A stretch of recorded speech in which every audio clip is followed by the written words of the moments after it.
Good afternoon, good morning, good evening, wherever you are tuning in from. How are you, Mario? I'm fine. I'm doing well. What about you? Not too bad. The players are just walking on court. I can see them walking down the sort of Hall of Fame, so to speak, walking past their name on Novak's behalf. Of course, Andre's name is not there, but I'm sure he'll be hoping it is there in a few days from now. But he's got a big task in front of him to beat Novak Djokovic, right? Yeah, it is a big task. I'm thinking that Rublev has already lost all the six previous Grand Slam quarterfinals, but I mean, losing this seventh wouldn't be so. Here we are, my dog. Can Okay. you hear me okay, by the way? Is the Yeah, yeah, microphone yeah, yeah, yeah. working? Can you hear me? I can hear you. Yeah. So yeah, I mean, it's a very difficult task, but I'm not so pessimistic in sense that today is going to be very difficult for Andrei Rublev. But if he's going to be able to do something very special today, then he's going to have a big chance to try to reach something incredible. So probably it's also nice for him to have this match now, um, because it's a very difficult quarterfinal. But it's the massive test, and he knows that if he's going to be able to do something incredible today, then the chance is going to be really close for him. Do you think he has a chance? I thought before watching Djokovic playing against Deminor, but I don't know. After that match, and Djokovic said he felt no issues, and I also think that Novak is very good in playing against these kinds of aggressive players. So I think that the matchup is going to be really difficult for Rublev. And to be honest, I think that um, I don't think he has a lot of chances before this match.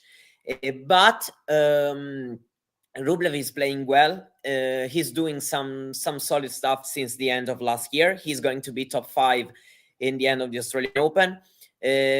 So probably, I don't know. It's already a good tournament for him, and I think that he is. It's different from his previous quarterfinals. I'm thinking, for example, about the U.S. Open against Tiafo or Roland Garros against Cilic. Today, it's different. It's a completely different situation. He is the player with probably less to lose um, among the two rivals, and so. Why not? Probably he's going to play a bit more freely, and yeah, who knows? I think that um, Djokovic is, of course, Djokovic is great also when he's down in the score, but he's an amazing front runner. Probably Djokovic is the greatest front runner ever. When you concede something to him at the beginning of the match, then it's almost over. So I think that the beginning of the match is going to be really important for Rublev, and probably the first set. It's the most important one, because I really can't lose. Can't thinking about Djokovic losing after winning the first, or being up in the score. I agree. Yeah, it's. I think generally when you've got a favorite and an underdog, if you like, the underdog needs to get on the board and get ahead first. Otherwise, you just start to feel the same in football as well. You know, if you've got Juventus against Cremonese and Juventus score the first Yeah. goal, you know. You know how it is. So same with Djokovic here. He's representing Juventus today, and Andrey Rublev is Cremonese. So we'll see. We'll see if we can have an upset. But yes, I agree. The problem is that Andre is an excellent player, but Novak does everything that he does better and is just playing incredibly. Novak has lost once since Wimbledon, and inclusive of Wimbledon, if you like. So, and I'm not including the Felix match. I know some people might want to include that one, but I'm not including that one at the Laver Cup. So yeah, it must be about 40 odd matches he's lost once in, and this is his backyard. This is Rod Laver Arena, where he's not lost since when? 2018. Right, exactly. So he's not lost on Rod Laver Arena in 5 years as well, which also will be about. You're right. 30, Even 40. if he's going to try to win a fourth straight Australian Open, of course, I'm excluding the 2022 because he hasn't played for the first time. He never he never been able to win for the fourth straight time in Australia. So let's see if he's going to be able to reach this this other milestone, 10th title. Yeah, you know, beating Djokovic in Australia is something really, really, really difficult.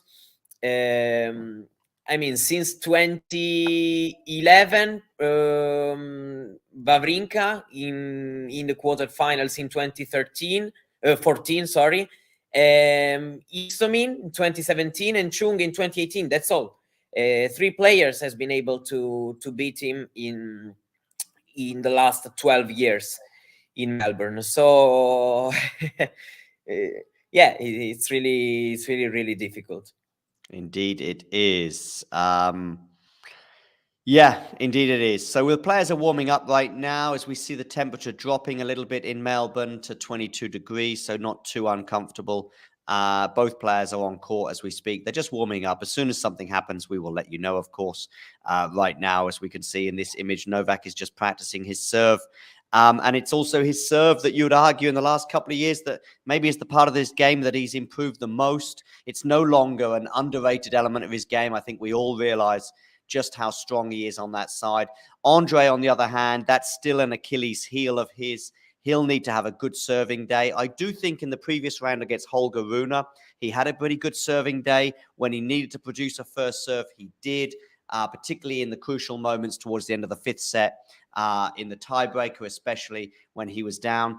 I think as well that regarding Novak, I think, you know, he was obviously a hot favorite going into this tournament. Now he's in the quarterfinals even more so. But even with all of that, there were a few other dominoes or cards that went in his favor, I think, with an easy first couple of rounds. He didn't have a banana skin in those first 2 matches that he had here. He goes up against Dimitrov, which I think is a matchup that certainly favors him too. Even then, I think Holger Rune would have been a much more difficult proposition than Andrey Rublev. And also on the other side of the draw, Medvedev goes out. Korda, I think, as well could have proposed a difficult match if that was going to be the final. So not that he needs any help, but little tiny things have gone in his favor since the tournament got underway. Yeah, I mean, there's also Tsitsipas. He's playing really, really well. Yeah. Let's see.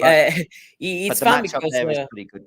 Because we can repeat the situation we saw in the US Open with the Ruud Alcaraz final. Because if it's gonna be a Djokovic-Tsitsipas finals, there's the number 1 at stake for the winner of the match, and it was also so at the US Open. So yeah, there are interesting times in tennis. Indeed, they are. And Novak is serving first. And so he's about to get planned away, but he's just served his first serve out, and he's actually begun with a double fault. So, love. Yeah, I'm definitely ahead of you. Oh, of course you will be. Yeah, for sure. You'll be very far ahead. That's for sure. But yeah, so it's a double fault for the first point of the match. And yeah, so that's a nice start for Andre. Things might not get much better for him today, but at least right now, Andrey Rublev is ahead on the scoreboard. Whether that'll happen again, I don't know. Stop the count. Yes, stop the count. Stop the count. I love it. Yeah, very funny, very good. Yeah. Anyway, here we go.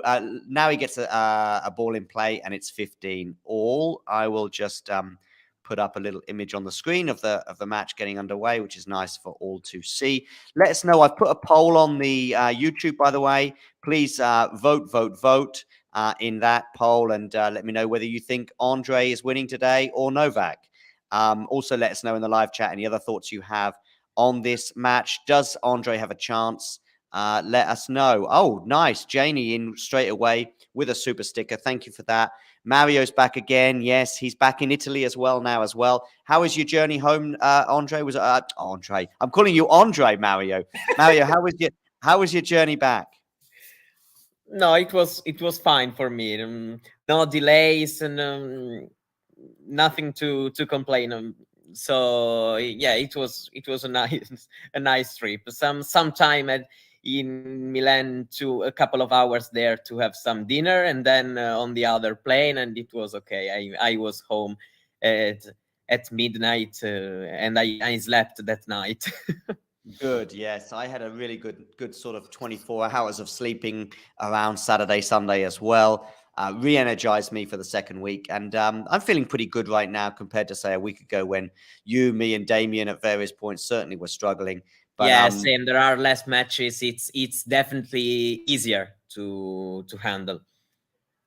40-30 right now on the Novak serve. I'll bring up the scoreboard shortly. I tend to wait for a game or two before doing so. But Andrey at least is in this first one. And by the way, a big thanks to Jane for the super sticker. She's joined in with a super chat. You all can be like Jane and donate to the channel, which helps us going. And I see we've got 26 people viewing us right now. Give us a like, and also make sure you subscribe to the channel if you are new.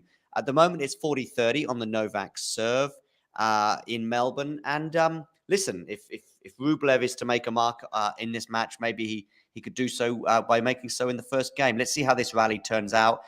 He's not done so because Novak has held comfortably. He leads 1-0. Good, wonderful that you had a trip back, especially when Nadal is home with his baby. Not quite sure what that's about, Michael, but great to have you on board. Michael, make sure you hit that like button if you're enjoying what you're seeing. Even if you don't, still hit the like button. And thanks to all 29 of you for joining us for this match. Novak holds for a 1-love lead. Let us know what you think about this match in the live chat. Does Rublev have a chance? What are your predictions? Make sure you click on the YouTube thing and vote. Can you tell me when the first point finish?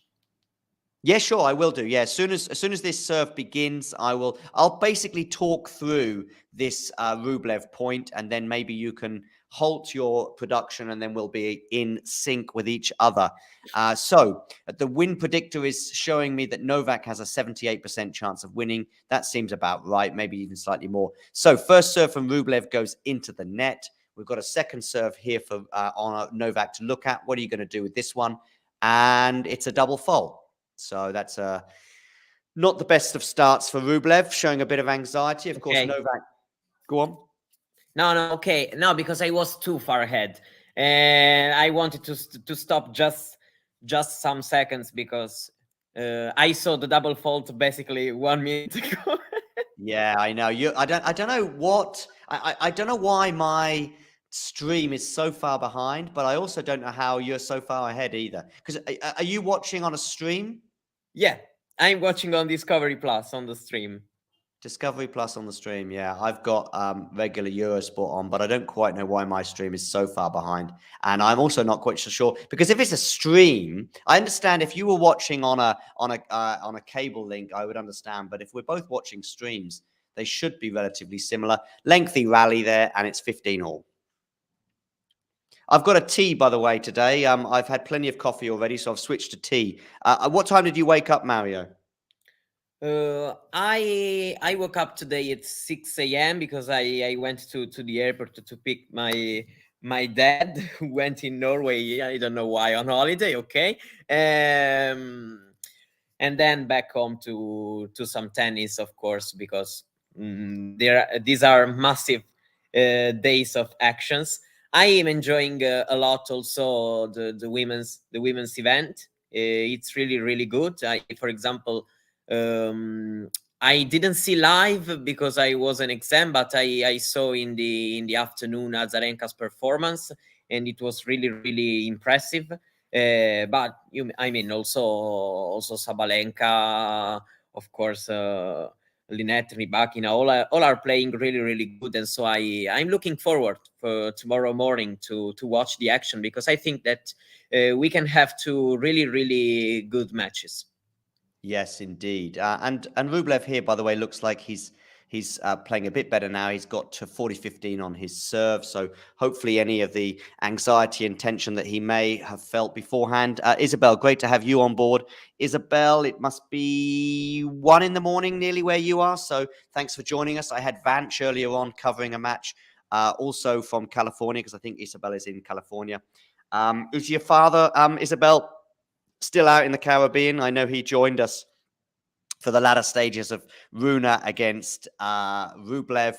Hi, Max. Nice to have you on board. Everybody who is tuning in, and we've got quite a few of you already this morning. I say this morning as it is here in Europe. Hit that like button, and don't forget to subscribe to the channel if you're new. Ruby, what did you do there, Ruby? You gave your opponent a huge chance. You really were in charge at that point, and instead you hit it to the exact spot where Djokovic could get into it. And Isabel there confirming that her father is in the ocean somewhere. And I think somewhere in the ocean is where Rublev's mind was at during that point, because really he put it in the only place that Djokovic had a chance of getting back into the point. Nevertheless, Novak took his chance, and it's back to juice. Of course, Novak took his chance. Indeed. Yeah, so make sure you tune in and hit that like button and subscribe to the channel if you are new. Djokovic there with the second serve, which was a pretty tame second serve. And here we are. Okay, probably just a few seconds. Now, Djokovic has won this point. Yep, so it's got an advantage now and a break point for Novak. Break point, yeah. we were talking about the beginning, and Rublev has wasted a big chance to hold the serve. Now break point, so you can't waste those kind of chances. You just can't. No. It's you can't. No, you have to be so precise and clutch when you have some sort of game point and something like that, because indeed. Oh, well played.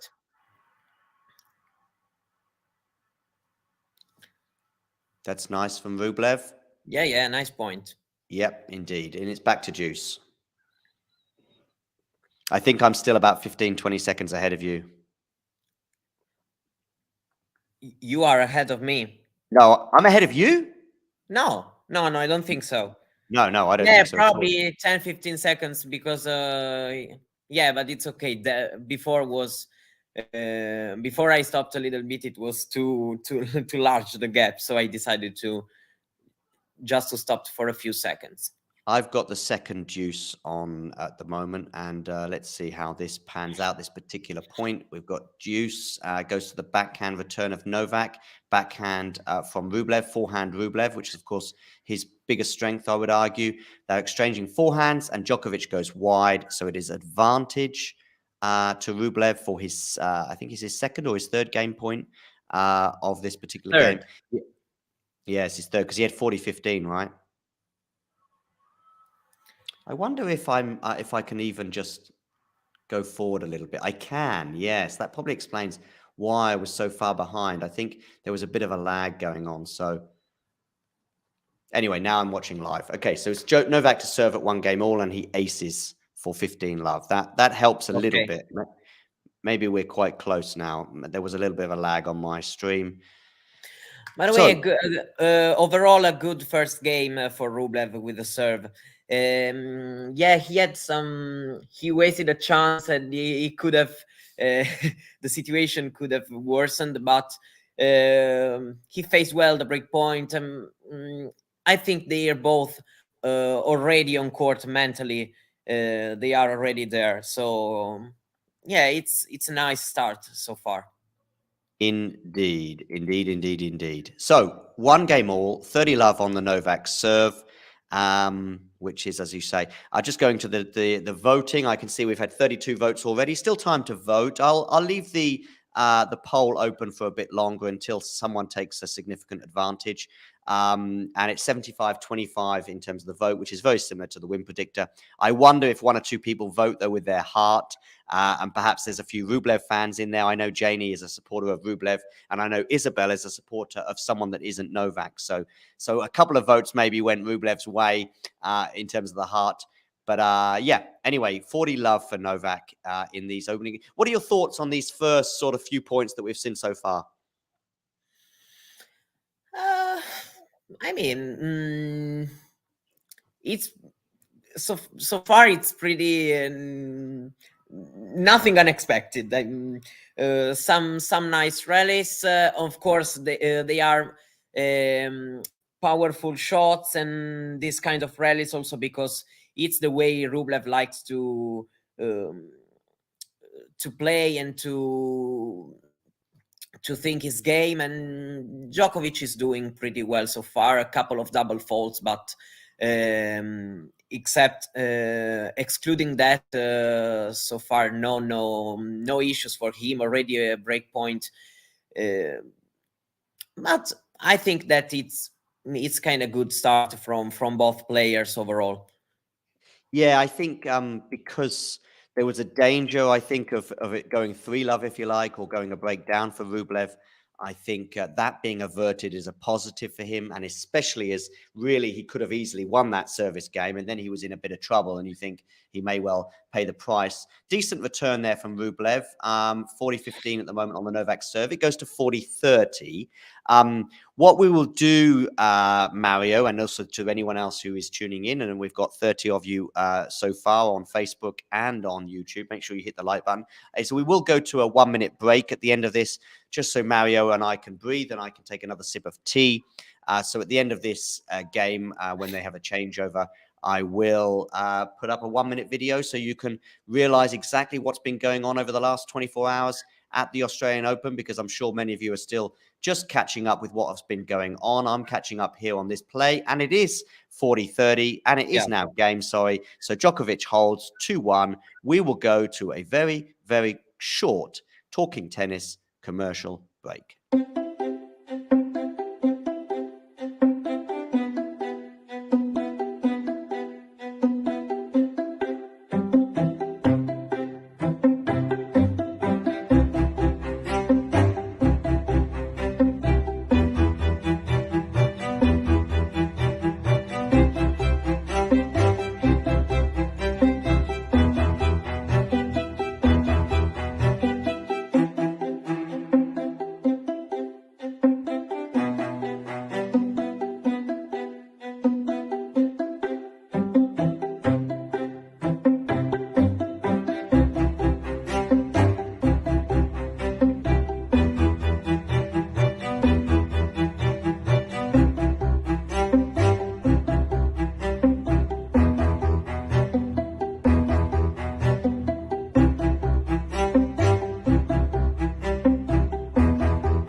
And we are back with Andrey Rublev serving 1-2. And I can already hear Mario's dog for the first time in this particular episode. He's Some people joining in on the chat, by the way. They're wondering where you're from. Yes, I'm Italian. I'm Italian, and yeah, I come from southern Italy. Yeah, so yeah, my accent is pretty clear. It's also a bit easy to think that I'm Italian, but it's okay, of course. It can't be otherwise. Michael, who I know spent a lot of time in the UK, mentioning the fact that, of course, Italy beat England in the Euros last year. So yes, he's highlighting that. Rublev there with a smash, a little bit of a nervy smash, but he puts it away pretty well, 15 all. Yes, anyway, quite a few things going on. Quite a few newbies in the chat there. I see Hoop suggesting that Novak maybe not moving as well as he can do. Let's keep an eye on that. I must say against De Minaur, and also I would suggest against Dimitrov, it wasn't an issue. But we'll keep an eye out for that. And I know Novak said that he felt great against De Minaur and it wasn't an issue for him at all. So let's keep an eye out, though, as we say. We know that he has got this hamstring injury. But it's 15 all at the moment on the Rublev serve. They're in the middle of a rally here, which is probably not good for Rublev. But what can he do? And in the end, it goes into the net from Novak, and it is 2-1, 30-15 on the Rublev serve. What are your thoughts, Mario, in terms of the movement and in terms of the injury? Did you see it being a problem for him against De Minaur?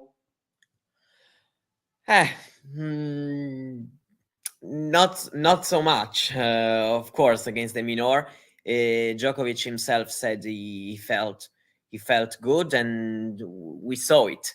But I have also to say that against De Minaur, he was dictating all the time the rally and the game. So I mean, probably it's also easier to feel good with the movement. And today I have to say that not perfect in my opinion, but still acceptable so far. So I think that I'm not worrying. It's not perfect 100% in my opinion. In some after some serve movements and some defense, but yeah, I mean, if he plays like in this rally, it's okay.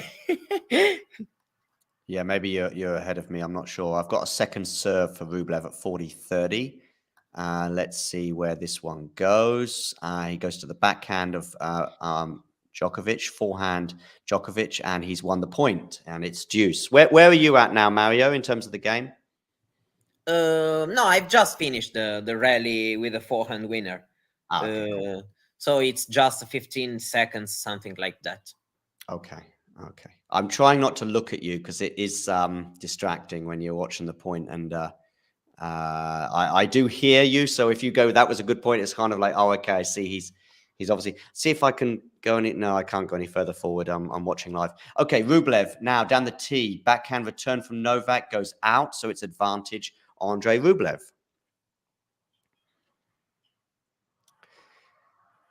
Okay. What are your thoughts on this match, Michael? Are you predicting a Novak win? And if so, in how many sets? Backhand return for Novak is excellent, goes super deep, and it's a forehand winner from the Serb, meaning we're back to deuce. It's the second service game in a row that Rublev has been taken to deuce. Yeah. As you say, it's probably going as we would expect. Rublev under a bit of pressure on his serve. Some decent returns from Novak. Novak reasonably comfortable on his own serve. I also was expecting a really aggressive Djokovic on return since the beginning, because if he's not practicing during matches and something like that, he needs probably a good start to feel better, to feel more comfortable on court. And so, yeah, I was expecting. I remember, for example, the match they played in Turin, it was the opposite. There was a little bit of oh, okay. I don't know if we are a break point, and I knew it, Mario. okay, I knew it from your reaction. I knew it. Yeah, I knew it was a double fault. I could, even though I hadn't seen it, I knew it from your reaction. Okay, it's a double fault. Yeah. So Djokovic with a break. Yeah, I think that I was saying in Turin there was a moment of study a bit between the two, some comfortable service games before Djokovic tried to take the advantage. Now it's a bit different because we saw also against De Minaur that after a great start, then things became a lot easier for Novak, and I think that he's going to force a good first set to first to try to put some pressure and confusion in Rublev's mind, and then because he needs also to not I don't know, if he can, he needs to try to be as comfortable as possible. Yeah. Yeah, I knew that was a double fault. I knew it. Even though before it happened, I knew it because as soon as you went, oh, I was like, oh, okay. So I was just waiting for the second serve to happen. Good return there from Rublev, being up 30-15, but it is looking very, very comfortable right now for Novak. Yeah. Yeah. I mean, really, listen, like we said before the match began, you're the underdog. You can't really go down on the scoreboard, really. Yeah, and it's not a slight underdog. For example, like it was, I don't know. For example, yesterday we saw the Azarenka Pegula match. Yeah, we said Azarenka is the underdog, but I think that in the prediction before the match, it was very, very close. Today, I don't know. I think that Rublev needed a better start to try to make things closer. Of course, it's best of 5, so I mean, now we are 30 all. Let's see if Novak will hold this game, but he's serving very, very well in this beginning of the match. With the first service is creating a lot of damage in Rublev's return. Also changing directions really, really well, and that's the most important quality of his serve. It's very difficult to understand. Okay, another that's an ace, so 4-1. I haven't seen that yet. It's now coming up. Oh, I wish I could have my stream a bit faster. Yeah. Sometimes maybe it just slows down. You had the ace. Now I have. Yeah. Okay. They want to change over. No, okay. I said it because it was just an ace, so nothing to. But before I knew it was a double fault just before even watching it, because you just went and I was like, oh, okay. So I would have been shocked if it was anything other than double fault, and it was. Okay. Yeah.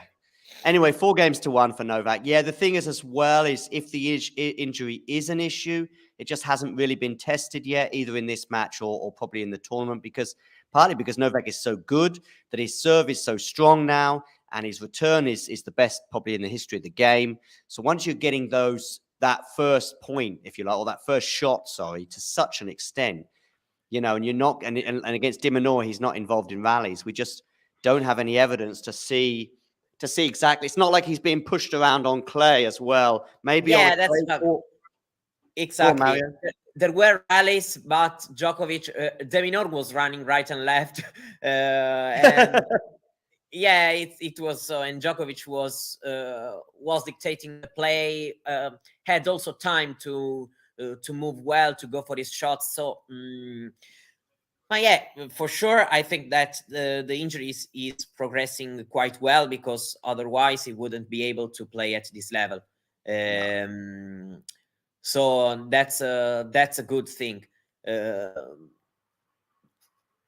And I also don't know.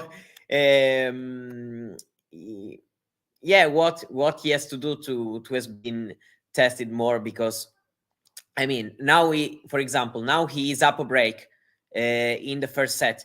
If he doesn't want to lose a lot of energies to defend the point in a return game, he can do it. So he can also try to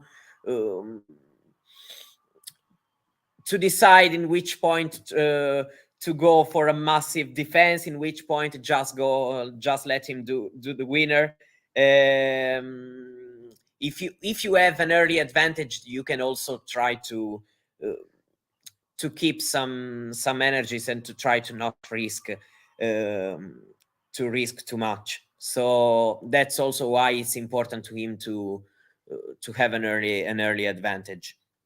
Indeed, it is 4-1 at the moment, and it's Rublev serving at 15 all. Where Rublev going to go with this one? He's going to go to the body, but it's a forehand and it's a shank from Andrey Rublev. 15-30. Deuce in the first service game, and he held. Broken in the second, 15-30 in the third. While Djokovic hasn't faced yet some difficult moments on his serve. No. Yeah, that was a 30-all, but it's not a difficult moment. Yeah, exactly. Yeah. I think he double faulted maybe in the first game as well, the first point. Novak goes long there with the forehand. He's a bit annoyed about that, but it's 30 all on the Rublev. Yeah, I think he had some little issues with the lights also before. I remember him in the match we saw in the replay. I think that's probably with the lights, but okay, nothing serious because you know, if he has no issues, I don't know what we were talking about at this moment.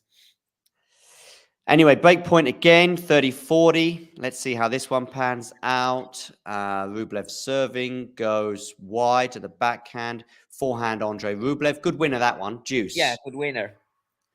Very well good played. Winner. Yes. Yeah. What did you think? Okay. What did you think of the women's matches that we've seen in the last couple of days? So we've now got the semi-final set. You mentioned Pegula. Were you disappointed with how she played? Okay. I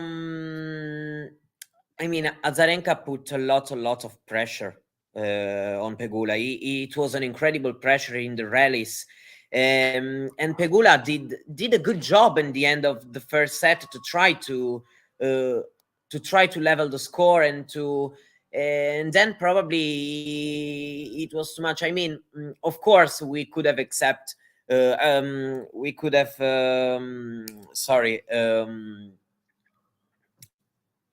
I don't know why we wanted Pegula to do a bit more, probably some kind of mistakes, some kind of flat play, but yeah, Azarenka played, in my opinion, one of her best matches in her latest part of her career because of the way she was present mentally, psychologically on Pegula. Pegula had Azarenka here in every single point, in every game, in every rally, and it was a great performance. So yeah, Pegula could have done better, but I think that in this match we have to give the right credit to Azarenka because she knew that she needed to be perfect from the first to the last point, and she was perfect from the first to the last point. So yeah, of course, then we saw also Rybakina. Rybakina is playing amazing tennis, and tomorrow they're gonna face each other, Rybakina, Azarenka, and it's going to be really interesting because also for Azarenka is very different kind of match. Considering the match she played against Pegula, two very different players. Pegula probably gives you more chance to get used to the rally and to hit shots, while against Rybakina you have to be more precise in the first, second, third shots. Let's see. While yeah, happy for Magdalinette. A great story after all this year in her career, and finally reaching a big result like a Grand Slam semifinals, and of course Sabalenka.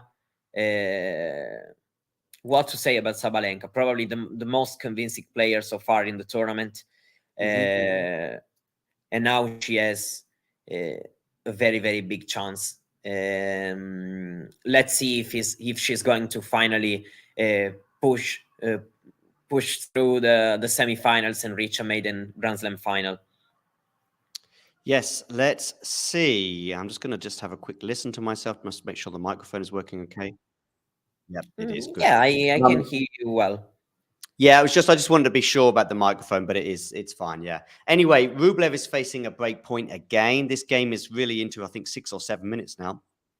And it's the fourth break point for Novak. But Rublev holds with a big, saves that break point with a big first serve, which is not always something you'd associate with him. But I must say, against Rune, as I said earlier, I think in some really important moments he gets the first serve in. Rune, though, did help him a little bit in the crucial moments at the end of the match. I thought Rune You're was right, super but nervous. Rublev was there mentally and present, even when down, and he had a great attitude. It's not Agree.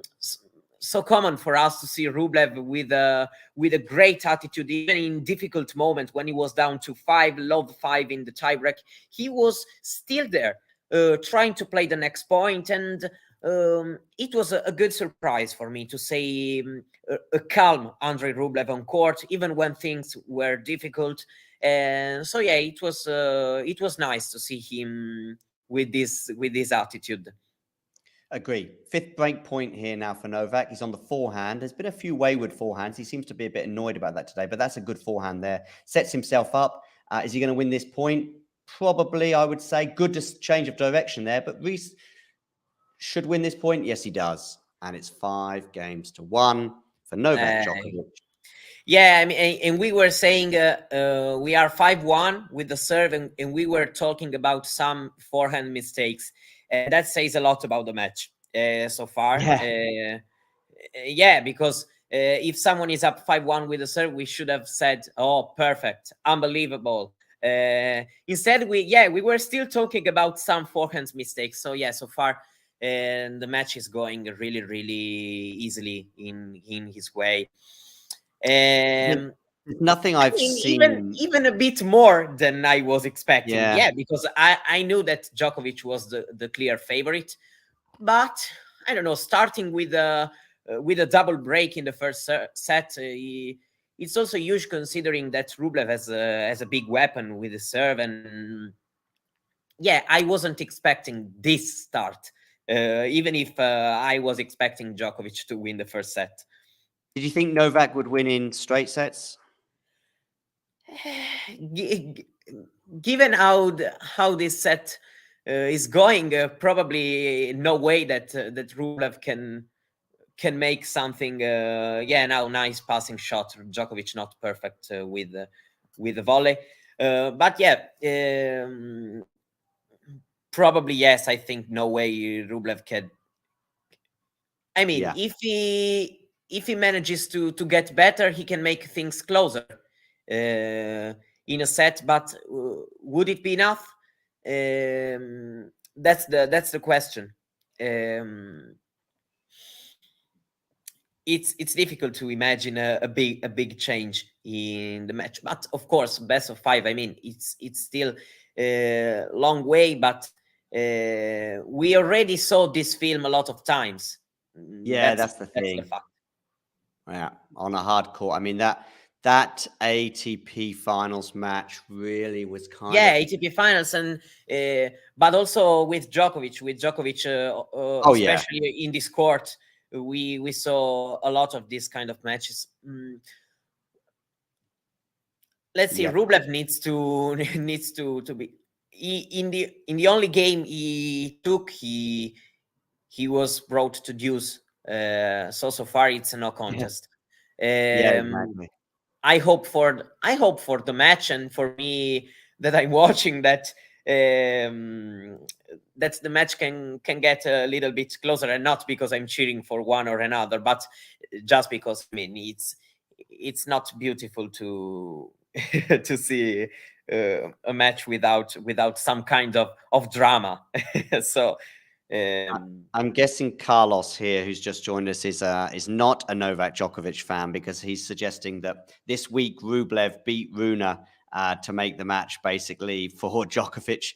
I mean, I'm not quite so sure about that. I think, as you said earlier, I think Rublev played very well in important moments. By the way, it's break point now for Andrey Rublev. Yeah, and I mean, of course, everyone who wants to win his match, regardless of the next opponent, and in any case. So yeah, it's always bad to lose.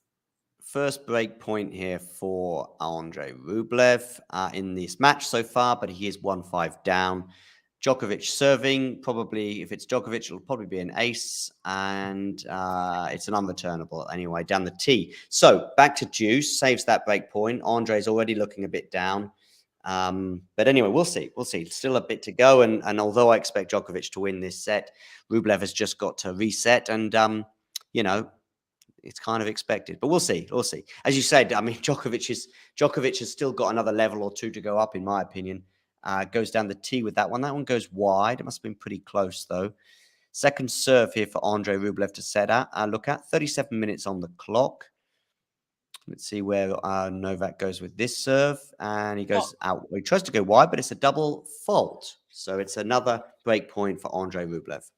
Yeah, of course, the double faults came to Deuce and not down a break point. It's a coincidence. Let's say this. Yeah, maybe, but it could also be just a very strong mentality, if you like, from Novak. Yeah, maybe.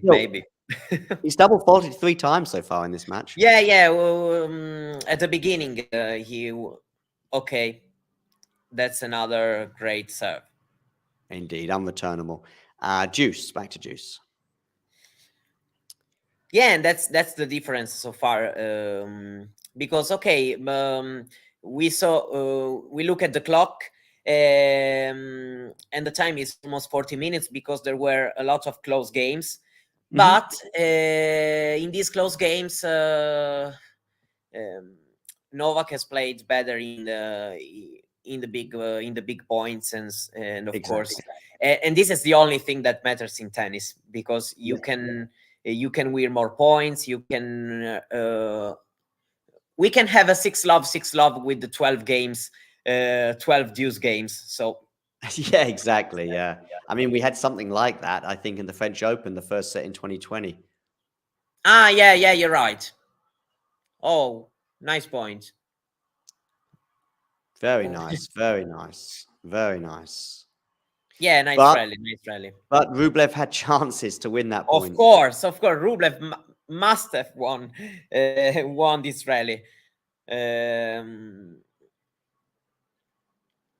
Anyway, set point, Novak Djokovic. I'm sure Holger Rune is watching this match thinking, should have been me out there. I mean, he had 2 match points. He was serving for the match. He was also 5-love. No, I don't know. And you know why? Because Rune played bad in the important moments in that match. And it was also, of course, credits to Andrey Rublev, but it was also his fault. And so I think that he should watch the match and think, okay, I did bad in those moments. I need to improve. I need to. He's going to think in this way, because if I mean, now it doesn't count. Yeah, I do think he does feel bad, given what he said in the press conference. But listen, he had his chances. Not so much on the 2 match points, because I think Andrey was serving. No, but not so much on the match points, because I think Andrey was serving for those 2 points, and he couldn't do very much. But having been pretty comfortable on his serve during the 5th set, he's then serving for it, and before you know it, he's love 40 down. I would also say in sets 1 and 3, he wasn't getting anywhere near enough first serves in. I think it was 48% in the first set and 55 in the third. And he actually did, of course, in the tie break, he was 5-love. And he did okay in the 3rd set. He got 65% first serves in there. So guess what? He wins the 2nd set and he loses sets 1 and 3. But even more significantly, in that tiebreak that you mentioned at 5-love up, throughout from 2-5 to the end of the match. In fact, no, not the end of the match. I will change that slightly.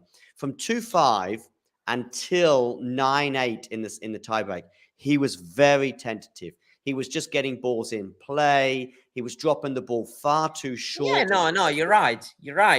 And Rublev felt that. Yeah, oh, Um, absolutely. At big moments, and Rublev feeds off that. He's and I getting think short balls. that's the difference. With the super tiebreak, the match tiebreak, Rublev lost in the Roland Garros against Cilic. He started very, very bad. He was 2-7 down, just like against Rune. I think 2-7 was the score. Yeah, at some point against Rune. But okay, Novak something saying in the here? crowd. I think Oh, something okay. in the crowd. Okay. Yeah. But the feeling about the opponent was different. And that's why against Cilic, Rublev didn't believe in the comeback, because Cilic was there, was present, was okay. I'm going to win this, and Rune. Maybe I'm far. I'm close to win, but and Rublev felt that, and of course, then you win a point on return, you hold serve, and then suddenly you are 6-7, and then of course the comeback is completed. Yeah, and the only time that Rune really felt like he was like relaxed again is when he's 9-8 down, and he's 9-8 down, facing a match Yeah, point. you're right. And suddenly now he's relaxed again. He's just playing the normal game, and he's down in the point. He's got no choice in a way. He's in the backhand corner, and he just pulls out an unbelievable backhand passing shot, and that's the only time he felt okay in the previous sort of 25 minutes. Also, regarding that Cilic match, it was interesting that Rublev in the press conference afterwards mentioned it. And he did say that in that Cilic tiebreaker in Paris, he kind of did not tank, but certainly give up the ghost, give up the belief. But against Rune, it was anything but that. And I think he still believed at 5-love down and 7-3 down. And that was enough to win in the match. Yeah, you're right, But of course, because he got lucky with the net cord, though. yeah, that for sure. But yeah, also he got lucky, but fortunately in tennis it's not like it's match point for both players. So still Rune had to win another point, other 2 points after that that match point in order to win the match. So yeah, it was lucky, but he was 1 point away from winning, and Rune was 3 points away. So it makes some difference, of course, even a bit of lucky. But I mean, Rune had his chances, so it's not to think a lot about that net cord, that's for sure, because he should have been able to win this match before that point. Yeah, definitely. Okay, Rublev holds, so it's 1-love at the beginning of this second set, and at least that's a bit more comfortable than most of his service games. In fact, probably all of his service games in the first set. So it's 1-love. Novak Djokovic to serve. Where are you going to go with this one? You're going down the tee to the backhand side, and Andrey is complaining about something, but either way, it's 15-love Novak Djokovic. Yeah, we saw 3 double faults, but let's forget about these 3 double faults. The serve is very, very precise so far. He's having a lot of 3 points. Also on the 2 break points phase, the 2 free points with the first serve. So yeah, the serve is doing well. Indeed. Yeah, because Novak was under a little bit of pressure on his serve at the end of that first set. And it's 15-all. Nice, good deep shot there from Rublev, forcing the error from Djokovic. I mean, it's just time to reset for Rublev. You lost the first set, but, Yeah, 2 and more. serving first, it's important. Serving first is important, because I know it's a small thing, but you go 1-love up, and you can, I don't know, at least you're not already still down in the score. It's a new thing. 1-love, you can try to do something. Backhand slices here from Novak. 3 in a row, but the third one goes long and wide, so it's 15-30.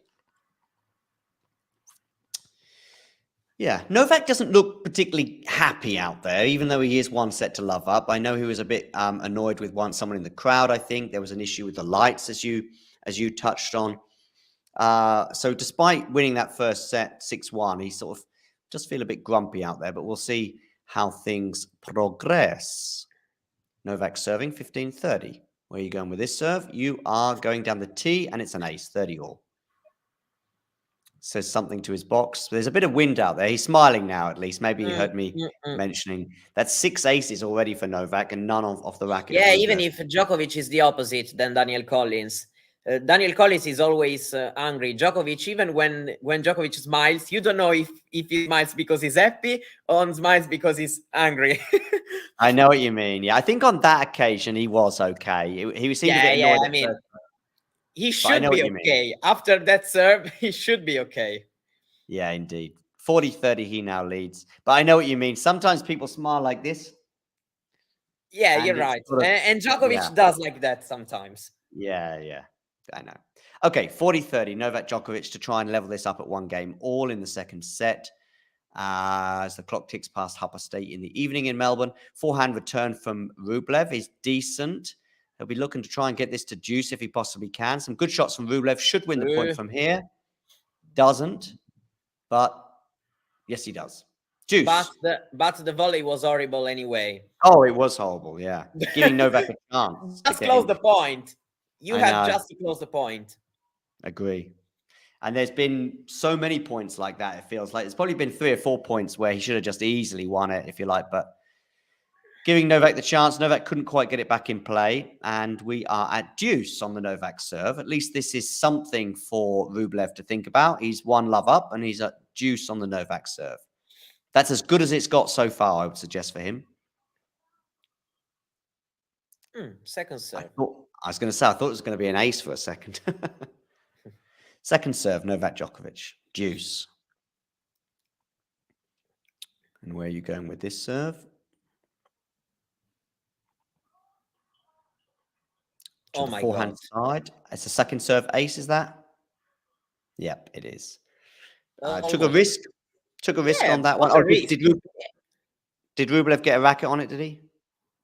Look at that. The close call. Yeah. Yeah. Rublev, I think that he put the racket, I think. Okay. Anyway, an unreturnable either way, and it is game point for Novak Djokovic.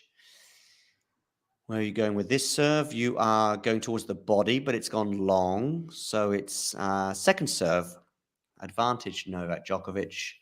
Are you going down the tee or are you going to go wide? I'm going to say, I think he's going to go wide on this one. Let's see. Oh, I got right. Down the tee, you were right. And Andrey Rublev goes long on the forehand side. 1 game all. And that is he's hitting the second serve. Yeah, he's not. You mean Novak? Novak, even this one was 176. And then the previous one on deuce on the line, he's trying to take in some risks on the second serve. Yeah, I agree. It's interesting. I mean, it's right. I think also tactically because Rublev has his weapons, and Rublev can attack you very, very easily on a soft second serve. So I think that probably this can be the reason. Patrick Moratoglu, I love how Djokovic starts the match playing almost exclusively on the Rublev forehand, like a boxer who would tell the opponent, go for it, hit me, I'm not scared. Boris Becker has responded saying, I think it's called strategy. Anyway, 15 all on the Rublev serve. I may have missed a point. Let's see if I have. I don't think I have. Let's see. Yeah, sometimes it's difficult for him to manage that forehand to forehand. We saw some forehand from Djokovic going long because Rublev hits this forehand harder. But I agree. No reason for Djokovic to be scared about Rublev's forehand. So indeed. Even because so far even if he loses some points with some mistakes, so far it's not going to be a big problem. So yeah, and a couple of errors from Rublev. One went into the net and another one went long, and it's 15-30 on his serve. He goes down the tee, gets his first ace of the match, and it's 30 all.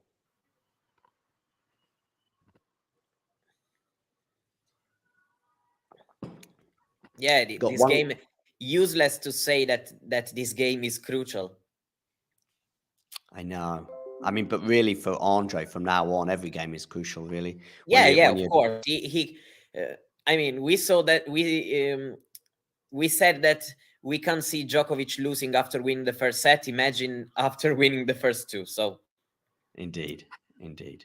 And it looks like Rublev is going to get to 40-30. He is. Yeah, Djokovic would have liked to win 6-1, 6-1, 6-1.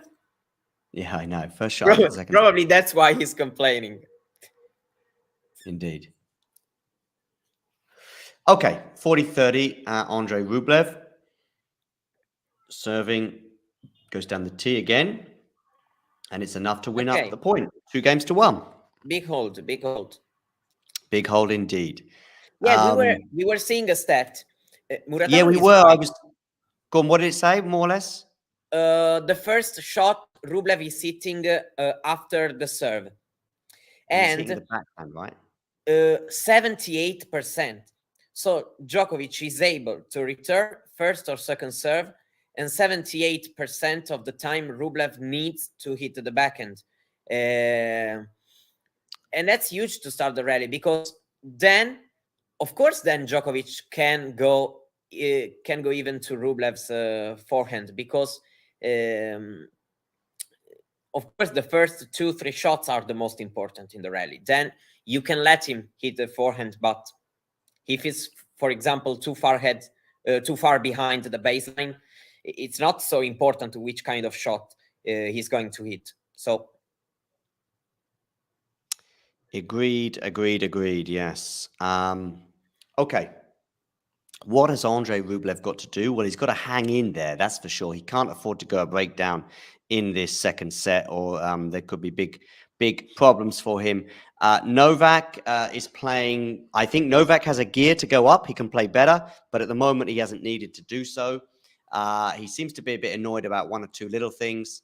But sometimes with Novak, I just don't know what he's annoyed about. And look at Goran there. Goran's going, what? Yeah, probably sometimes he needs to find something to be annoyed with, because if not, I don't know, everyone he has his own way to take some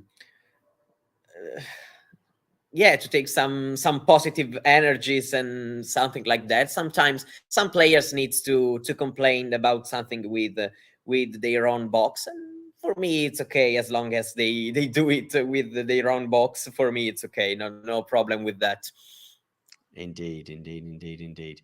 Okay, 15-love. Novak leads 1-2 on the scoreboard, and he's serving really well today. I think probably that's the part of his game today that's the most solid. I know he's hit a couple of double faults, but as you suggested, he is taking a bit of a risk on the second serve. That I'm sure contributes to those double faults. The movement looks okay, but he hasn't really been tested too much on the movement.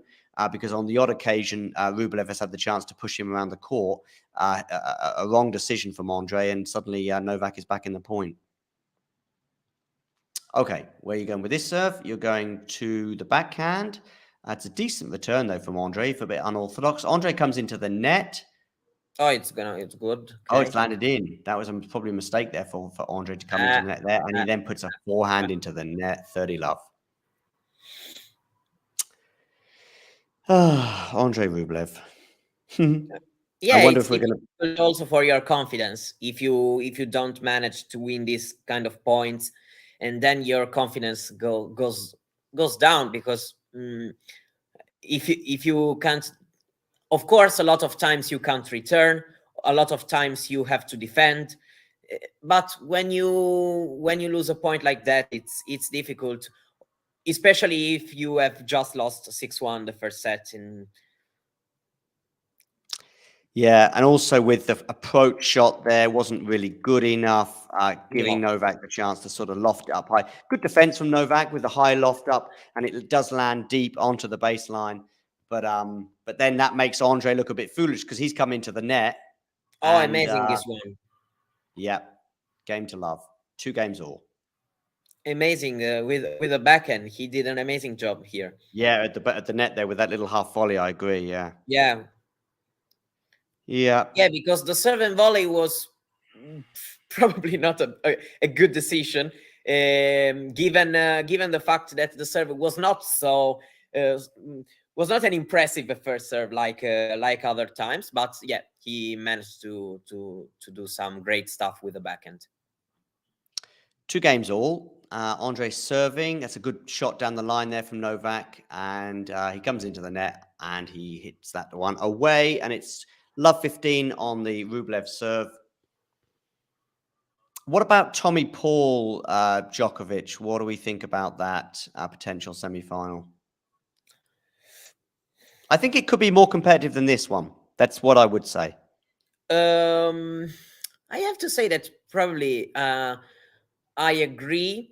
I don't think that Tommy Paul is going to be intimidated, something like that.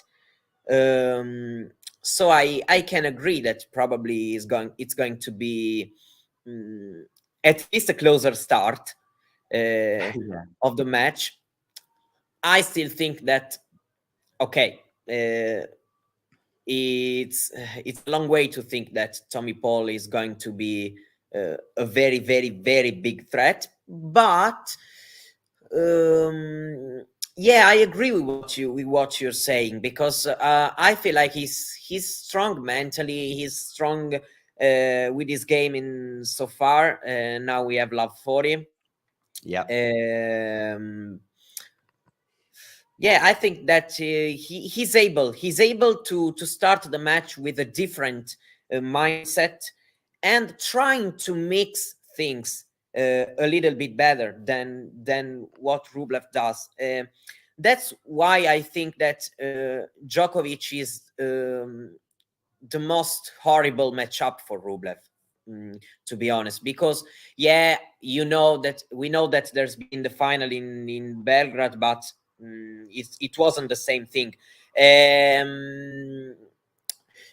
Because Djokovic is able to defend, to stay deep with his shots. Rublev's forehand is not so big as a weapon as usual. And even when he comes to the net, sometimes he makes bad choices. And that's why I think that, yeah, Djokovic probably the worst matchup possible for Rublev. And probably it's not the worst possible for Tommy Paul. Of course, difficult because Djokovic is overall a stronger tennis player than Tommy Paul. But look at this point. It's a mess what he does. You can't lose this point. You can't lose this rally. No. Well, the reason why he gets in a mess on that one is because there's a moment in the rally where he thinks about coming into the net, doesn't come into the net, and ends up getting caught in no man's land. He gets his racket on the ball, but he doesn't really know where he's going. He doesn't really know what he's doing. That's sort of a Djokovic effect on him. Yeah. And I think that that's the fact about Tommy Paul. I think that Djokovic should win the match because he's the strongest than Tommy Paul. But I think that this Djokovic effect on the mind of his opponent probably works better on Rublev than how it will work on Tommy Paul. And that's why I think that it should be a more difficult match if this match ended like we expect, given how we are where we are in the score. Now we're set in the break. Yeah, I agree. I just think that you're right. I think that there's a bit of an unknown quantity with Tommy Paul. I still expect Novak to win. I just expect it to be competitive. I expect maybe a first set tiebreak or a fourth set or something like that. I can still say a fourth set. I would be not surprised. Today, yes, we'll be surprised given how the match is going. But thinking about a potential semi-final, against Tommy Paul, I wouldn't be so surprised with the fourth set, because Tommy Paul is able to play very, very nice and clever tennis. So yeah, but let's still talk about this match. Of course, now it seems like it should be a no contest, but of course, so far it's a no contest. But yeah, probably even less of a contest than, and I thought it would be quite easy for Novak, but I probably even less of a contest. I didn't expect it to be 9 of the first 12 games for the Serb. But hey, here we go. Yeah, love 15. No, so far. Just see him drop the racket there, but I think he's okay. No, I think yes. Yeah, I mean, the fact that I also like about Djokovic, because that's part of his mindset. Doesn't matter the score. If something happens that shouldn't happen, he's not happy. Doesn't matter the score, and it's fine, because it also works in difficult situation. That's for sure. Yeah. Rublev in the rally here. And just waiting for, see, maybe with the situation with Novak, maybe just, I would not normally entertain the possibility of getting involved in a lengthy rally with Novak, but maybe today, oh, that's a terrible slice. Yeah, because Djokovic dictated the play in this rally, but then in the last shot, he began to be in a bit of a trouble.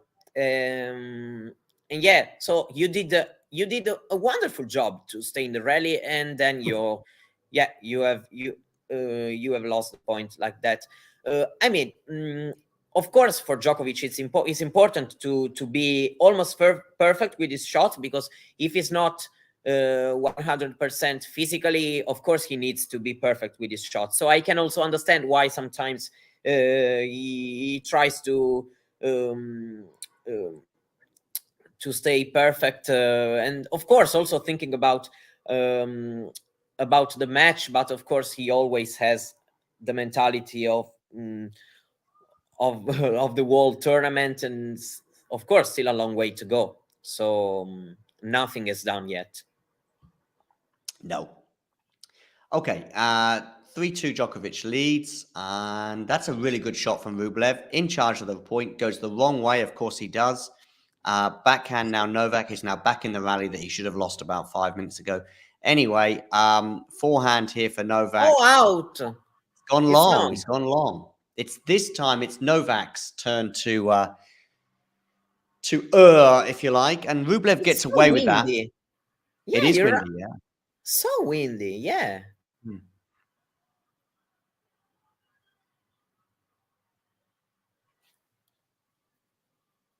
Novak is annoyed. I'm just going to have a look at the schedule for tomorrow. What time are the morning? women's Our morning. I think 9:30 a.m. For us. Okay. CET. The first semifinal. If I watched it right, I'm right. I'm just going to have a look now. I'm just having a look. Yep. That's great. I'm very, very pleased with that. Very pleased. 9:30 tomorrow morning is the first semi-final, which for a European is great. If you're in New York, that's quite unfortunate because that'll be the middle of the night. But yes, I'm pleased with that one. And a little bit surprised. I imagine the first men's semi-final, because they're playing best of 5, will be a bit earlier. Last year, I remember, it's 30 all, by the way. Last year, I remember the Rafa Berrettini semi-final started at about 4 a.m. Of course, they should start earlier, because first of all, it's best of 5, and also because recharging batteries for players, of course, it's more difficult after a best of 5. So even if someone finishes late in the female event, of course, at least she hasn't played for 4 or 5 hours. So true. Good return there from Andrey, and he brings up a break point, 30-40. It was a good return there from Rublev. Yeah, Rublev is able to return very well. We have seen in him in other times in the past returning really well. So yeah, of course with Djokovic it's a bit difficult to understand, to predict where he's going to go. Indeed. And Rublev goes long on that return there, and it's deuce. I'm waiting for we've not had a big Rublev implosion yet. I'm waiting for it though. You know, with Rune, we haven't had an implosion.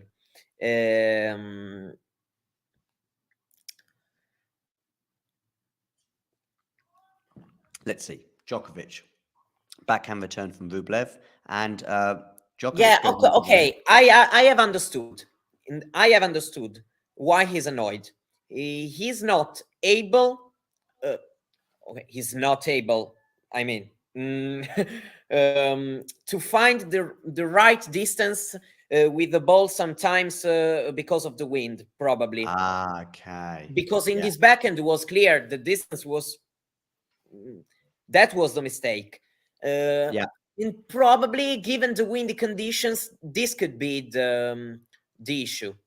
Yeah, I think you're right. And in fact, did you hear him say something? Because he does seem to be a bit annoyed at the moment. I can't hear very well. I'm trying to.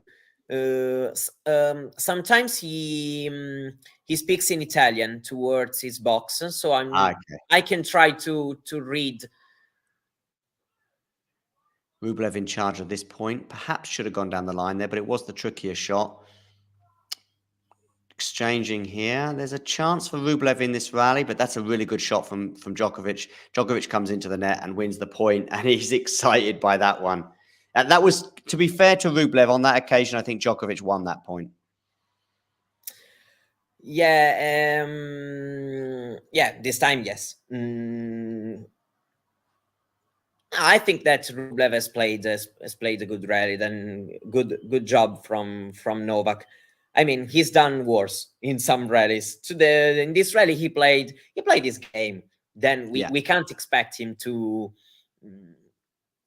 Oh, there's a famous Djokovic fan in the stands. I don't know if you have if you know I did who see he is. some Djokovic fans, but I didn't see the famous one. I have to say, The one with the I don't remember how to say. Yeah, he's usually there with the trophy, with the image of the trophy, and then the number of trophies won by him. For example, in Wimbledon, he was there with number 7 and the Wimbledon trophy, and he does like that in every tournament. So it's. I think Rublev is annoyed at something going on in the crowd. I think. Yeah, it has happened a lot in this slam. It has. You're right. Yeah. Anyway, he still really should have done better with that shot that he dumped in the net. And it's advantage Djokovic. Game point for a 4-2 lead. To the backhand return, and it goes long from Andrey Rublev, and it's a hold for Novak Djokovic. Yeah, big hold. Yeah. I mean, I think that it's okay the fact that Grand Slam crowds probably are sometimes can be the roughest in some way, because of course Grand Slams are so big events, and I can understand that there's probably a huge percentage of the crowd and who's not so orthodox as tennis fans. It's not like going to watch an ATP 250. If you go to watch a 250, it's because I think that you love tennis and you love the game, at least the 80% of them. Grand Slams are big events, so no, because sometimes I read in comments, sometimes we go like the Australian crowd, the French crowd. I think it's also because they are big events, and so a lot of people goes there for a lot of different reasons. Mm. Indeed, indeed. I mean, I know in New York, people can get pretty passionate too. And there's some things about Wimbledon that annoys me, maybe a lack of passion at times from the crowd. So, yeah, it goes both ways. But it has seemed, as you said, it has seemed to happen quite a bit at this event here. Yeah, because I remember then in the second round, Djokovic was annoyed by a fan, and in the match between Murray and Kokkinakis, I think that something happened, and I think that Kokkinakis was annoyed. Yeah, he was. Yeah. No, it's pretty strange because he was the Australian in the match. So yeah, but I think he had something with the crowd in that match. I mean, if someone is annoying you, doesn't matter if you are Australian or something else. So No, but I know what you mean. Yeah, he's the home person, so he's less likely to get people shouting things to annoy him from the crowd, and he's less likely to be annoyed. But yep, he was a bit frustrated in that match. Of course, it didn't help that he ended up losing. break Oh, point. Andre. 30-40 now. He was 30 love up in this game. Yeah, you're right. Okay, Rublev serving 30-40. He had a break point or two in the previous game, I remember, and Djokovic managed to save that. Can Rublev do the same in this game? Doesn't get the first serve in. It must have been pretty close because I thought he might have done. But anyway, it is 30-40. Second serve. Double fault. And of course, the implosion now. Of course, because it's normal. This is normal. No way. You were 30 love and. The thing is, I think we all believed that Andre needed to have an A+ day and that Djokovic had to have an off day. But we're actually having Djokovic playing, okay, he's played well in important moments, but the forehand's been a bit loose. He's been a bit stressed with the weather, with the wind. And Andre has had a bad day, and therefore it's 6-1, 5-2. Yeah, you're right. It's not, for example, the match against De Minaur, Djokovic had an A+ day. Today it's not the same. I think he's playing a nice match, but in some moments he had some issues with a lot of things. But listen, this is Andrey Rublev's 7th Grand Slam quarterfinal, and I believe so far he's won 2 sets in those 6 previous Grand Slams. Yeah, you're right. Of course, against Cilic. Both against Cilic, right? Yeah. I mean, it's not the same today, but I would have been, I don't know, kind to him in case of a closer match. So far, I know he's facing Djokovic in his arena, but I was expecting 2 closer sets, not 6-1. Let's say 6-2 or something like that. Yep. Anyway, Djokovic serving for the set to take a 2 sets to love lead. Let's see how this pans out. A double breakup now in this set. And it's an ace. 15 love.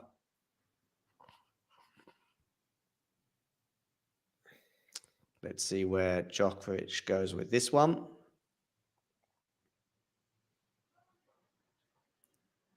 Goes to the backhand of Andre, and Andre puts it wide. It's 30 love.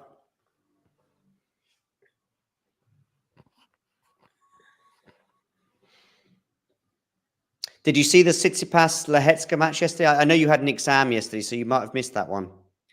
I watched the second and the third set when I was eating at home. I thought Tsitsipas didn't play that well. Tsitsipas? Yeah, I didn't think he played very well. No, to be honest. No.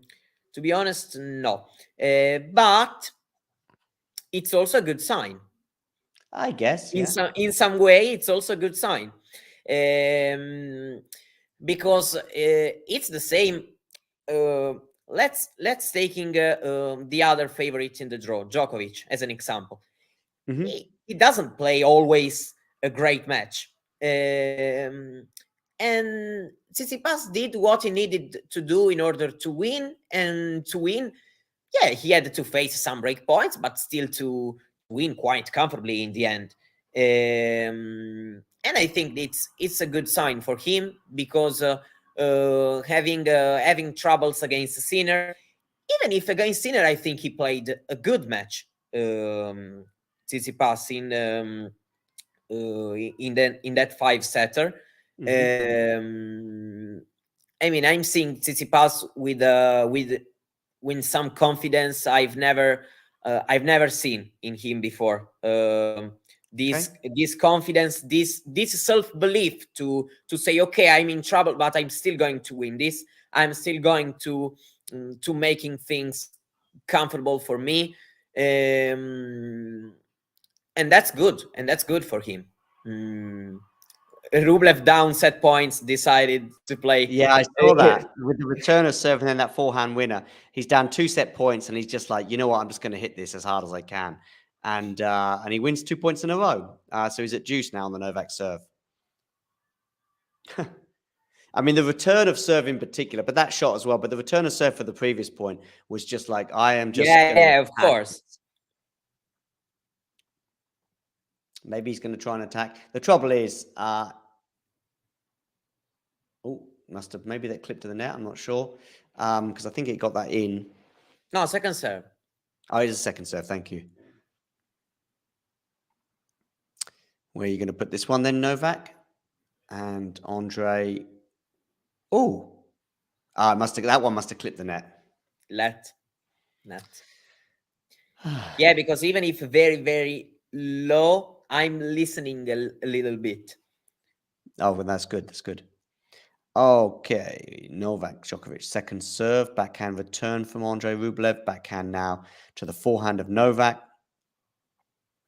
Wow, Rublev did. Wow, that must have hit the line. Yeah. Rublev still not broken Novak Djokovic yet in this match, but now has a break point. Yeah, the fourth of the match so far. Yeah.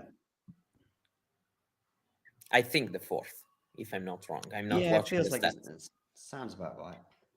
No, the fifth. The fifth. I'm sure And it's the fifth. He's yet to take one, but let's see if he can take this one. He's going for it anyway. Let's see if he goes for it on the first serve. Net. Hits the net.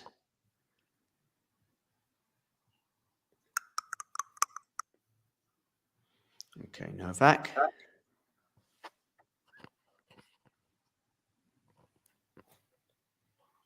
Goes to the backhand. Forehand now of Rublev to the forehand of Novak. Backhand Novak Djokovic. What a winner that is. It's almost as if he just senses danger and he goes, you know what? I'm going to raise my level. And he did so there. Yeah. Juice. And that's also why you when you see him a bit angry, annoyed, you don't know how much to take about that, because then suddenly 2 great points, a great rally, an unreturned serve, and here we have set point. Indeed. Yeah, and that's overall the difference between Djokovic and Rublev, because the score is 6-1, 5-2. Okay, we had some close games, some close points, some important moments, and the difference was all there. That's why the score looks like that. And on set point down, Rublev plays a great rally, a great point. Deuce. Yeah, to go back to deuce.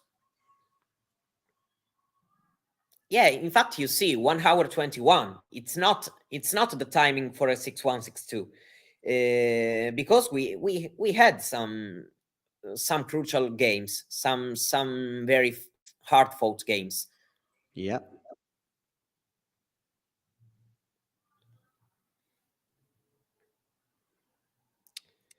Deuce on the Novak serve.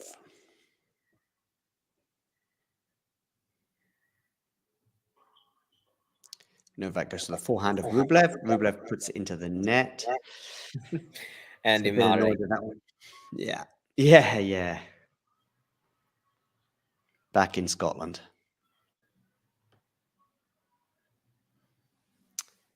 He's annoyed that Andre. Okay, set point number 4 for Novak Djokovic for a 6-1, 6-2, 2 sets to love lead. Goes down the tee, but Novak goes never played during the day so far. Oh, in has the he not? Australian Open. Okay.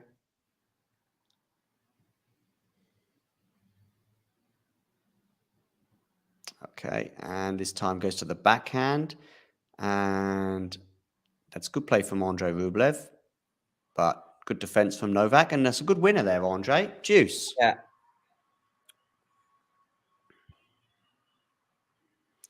Yeah, I think in Australia at least, and maybe in Paris too, I think Rafa probably prefers the daytime and Novak prefers the nighttime.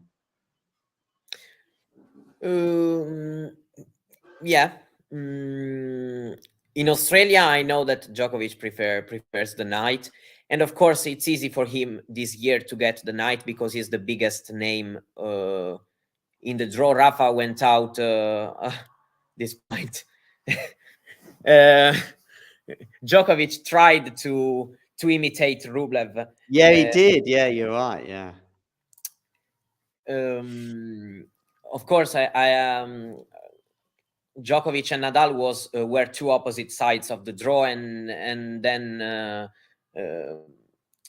then he went out early in the tournament. So Djokovic is the biggest name of the draw, so it's pretty easy for him to get the night session. I've just seen one of his super fans. Yeah, Julie. Julie, exactly. Yeah. Julie. 6-2. Novak wins that set, so it is now 2 sets to love. Long way back now for Andre. Yeah, Julie, I heard she must have pretty deep pockets, meaning she must have a bit of cash because she was in Adelaide as well a couple of weeks ago. Yeah, you're right. You're right, and she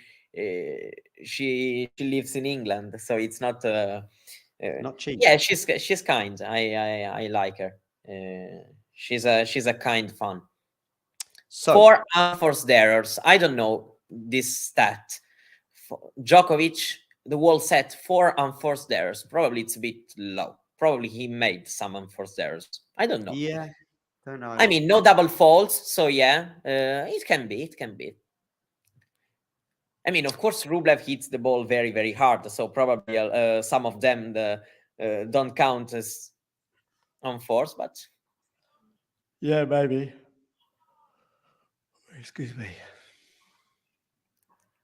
Oh, I'm pleased about those women's semi-finals being at a more reasonable hour tomorrow. Yeah, in our morning, we are Europeans and we care about Europeans' time. So for us, it's okay, and we celebrate. Yeah, yeah.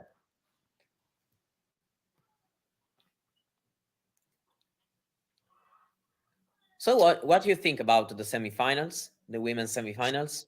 1 or 2 surprises. I don't think many people would have had Linette going that far. I mean, the biggest surprise was her beating Garcia. I think once she beats Garcia today against Pliskova, yeah, I went for Pliskova, but it's not a big surprise to see Pliskova lose. I do think that Pliskova, for me, sometimes I get the feeling when she's down on the scoreboard, particularly towards the end of the second set, that I don't know if she wants to be there anymore. I got that impression with a couple of shots today that she just wanted to get off the court. So was it today or yesterday? No, it was today. Today. I don't know. I just think that I don't know if Pliskova always, or certainly today, didn't put up as big a fight towards the end of the second set as you might expect for a Grand Slam quarterfinal. Andre just taken a few seconds off court, it seems, or just been coming back onto court. Yeah. So what's that? So Linette Sabalenka now in her 4th Grand Slam semi-final, but arguably the first time that I think she's a big favorite for that semi-final? I know she had Leylah Fernandez, who was not that experienced. Yeah, but she was not so big favorite as No, she I is this agree. time, in my opinion. Exactly.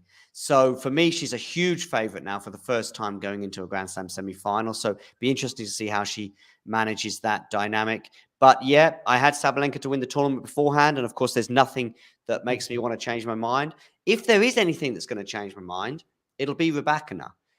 For me, it'll be Rybakina more than Azarenka. I think Rybakina is playing really well, really solid, really consistent, particularly once she beat Collins, to be honest with you, more so than Swiatek. I watched that match against Collins and I thought Swiatek is going to struggle. And I did tip once, I didn't have Rybakina getting to the semi-finals, but what I will say is this, once I saw Rybakina was going to be playing Swiatek in that fourth round, I think it was, I did tip Rybakina to win that match. So yeah, I'm also tipping her to beat Azarenka. What about you? I mean, I agree with you, so I'm going to change my mind to make some discussion. No, I think that Rybakina is a bit of a favorite going into that one. Of course, at least on paper, it's closer than the other semifinal. At least on paper, because then we don't know. I mean, Azarenka is playing some very nice tennis too. Yeah, I'm going for Rybakina, but I would be surprised to see a one-sided match, because I think that I'm expecting a very nice Novak. You don't need the net cord. Yeah. I'm expecting a great battle between the two. To be honest,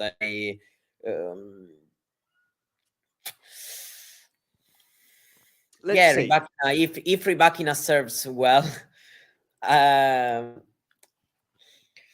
don't know. Yeah, I think she's the favorite, to be honest. And the other one with Lynette and oh dear, that's a good return from Novak, and it's 15-40. And the other semi-final, which is Lynette Lynette Sabalenka. Sabalenka, yeah. Lynette is playing the tennis, the best tennis of her life, probably in these 2 weeks, and beating all great opponents to reach the semifinals. But from what I saw from Sabalenka, I think she's right when she's saying that she's more calm and okay, good passing shot. Yeah, very good. I think she's saying right. I trust her. She's more calm. She's going for her opportunity with a new maturity. To be honest, there I'm expecting Sabalenka to win in straight sets in that match. I usually try to not be so to go for the biggest for the easiest pick, but in this time I see Sabalenka very, very on point to win even the semifinal. She won the last 18 sets she played. Oh, wow. Yeah, she still has sets. to lose a set in this season. Okay, so she won Adelaide without dropping a set. Yeah. Novak in charge at this point, but Andrey's back in it to some extent. That's a good shot from Novak. And he goes for the drop shot. And Rublev, I mean, it wasn't easy. It wasn't easy because Djokovic did a good job with his movement. Probably going... now we have the replay. I think that... No, we can't see it. I think that it was like a little bit... yeah, you of course. Then I mean, it's difficult for Rublev to have the mind. So it wasn't so easy. Yeah, you're right. Out. No. Just horrible. I mean, maybe it's the occasion for Rublev, because he's a good tennis player and he's certainly capable of playing a lot better than this. I mean, it is against Novak, so maybe that's part of it. It's a quarterfinal of a Grand Slam, but he's annoyed because he knows that he's not played anywhere near what he's capable of today. And I don't think Novak has. I was expecting a bit more of a fight, also because I wasn't expecting Rublev to be this. I don't know. So I wasn't expecting this Djokovic effect to be so heavy today, because I was like, okay, he already was in 6 Grand Slam quarterfinals, but this time it's not the biggest chance. Like, for example, it was in the US Open or in Roland Garros. Yep. So I think he can step on court just a little bit, just a little bit more free. Yeah. I was, of course, it's easy to talk from my position. So yeah, definitely I was wrong. I have to admit that I was wrong, because we are seeing, of course, Djokovic is doing his things, not like we saw against De Minaur, but is doing his things well. And it's in. Okay, and Rublev not so well. Okay. Yeah, I agree. I think if they both play a good match, this could easily be a straight set, but 3 difficult sets, or a 4-set battle if both play well. But one of them is not there. He's not playing well, and so the score, of course, looks like that. Indeed. Somebody who did play well, though, earlier on today and is in the semi-finals is Magda Linette, who I just put up on the screen. I think she looks as surprised as anyone, but, she was great today. But I do think really the big win for her in this tournament was one against Garcia. Sure, I agree. Garcia was up 3-love and a double break as well. Can you remember the score? Yeah, 7-6 was the first set in favor of Linette. I'm going to say 6-3 second set, maybe 6-4. It was straight sets. Okay, yeah. Now I remember. Okay, now I remember. Yeah, the set she lost the set against Kontaveit. Yeah, okay. Yeah, okay. She had a tough run there. Kontaveit and then Garcia. And then today also Pliskova. It's a tough draw. Yeah. So far. But that's what happens when you're not seeded, I guess. Yeah, but for example, in the men's draw, some unseeded player got a draw just a little bit easier. Of course, nothing is easy. I always want to say that, because a lot of time there's a lot of talking. Okay, he got to the semi, he got to the final, but it's right, but you have to be ready to. Yeah. I'm thinking about Kachanov back-to-back Grand Slam semifinals. Yeah. Of course, probably it's also because the draw gave him a chance, but other players were not able to take the chance. Casper Ruud, 2 Grand Slam semifinals last year. Finals. Yep. Did I say semifinals? I meant finals. Yeah. So yeah, you got to be there. The only thing is for Kachanov as well as Casper Ruud is Kachanov has lost 22 matches in a row to top 10 opponents. Yeah. Of course, not the same as Casper Ruud, because he's been in the final in Turin, and so of course he beat some top 10 players. Yeah. There's some. I just mean Casper Ruud also kind of. Yeah, no, you're right. A bit higher, not top 10, but top 2, 3, 4. Yeah, you're right. Oh, what a return! Very good return. Yeah. Yeah, it's of course, I don't even know what to say anymore, because it's tough to draw. It's a bit down for now. Yeah, it's difficult to know what to say about this match really now. I mean, if it was Rublev up a break in this set, maybe we'd be. But at least on serve, we are love 2 and 15-30. Yeah. I mean, I think it's already ended in terms of who's winning it. But I still say that if he goes double break now, Oh yeah. he needs to hold at least to make the score look better. Yep, I agree. I mean, otherwise, if it's a double break, we could be looking at, losing the match and winning just 5 games. That's nice. Is he going to win? It's long. It's long. Oh, you're joking.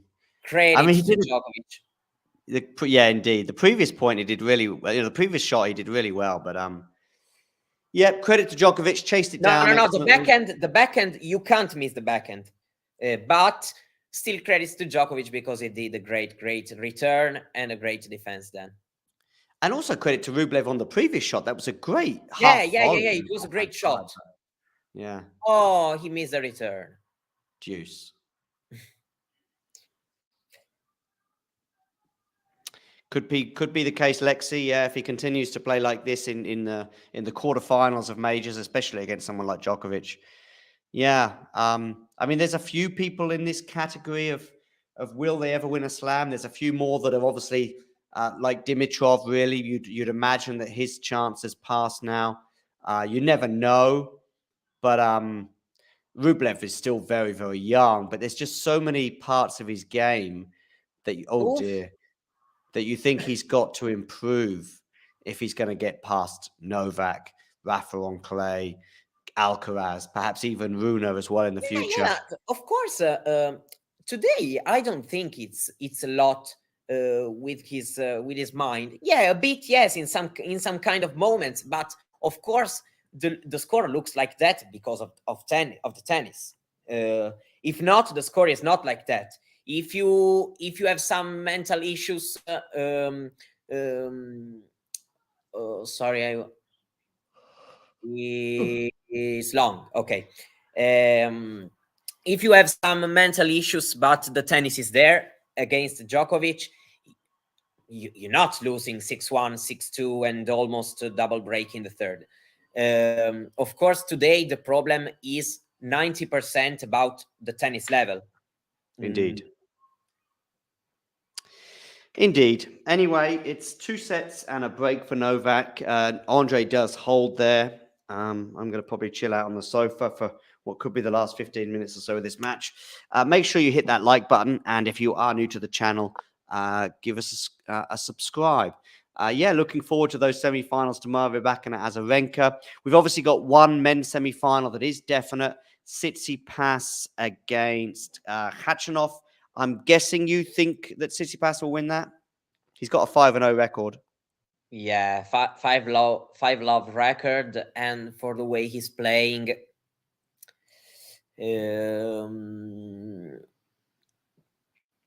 yeah, for the way he's playing, I can. Yeah, it seems like we are witnessing the march of the two great tennis players, Tsitsipas and Djokovic, to face each other in the final. That's how it looks like right now. Of course, there are still Khachanov and Tommy Paul that for sure they're going to have something to say. I'm sure about that. But who do you think has the better chance of making the final? Tommy Paul or Khachanov? If I'm trying to focusing mostly on them, on the two, I'm going to say Tommy Paul. Okay. Trying to focus. Of course, I have to check the draw. I mean, I think that Djokovic and Tsitsipas, if they're going to face today, I would say probably 55-45 in Djokovic's favor, but not so lopsided.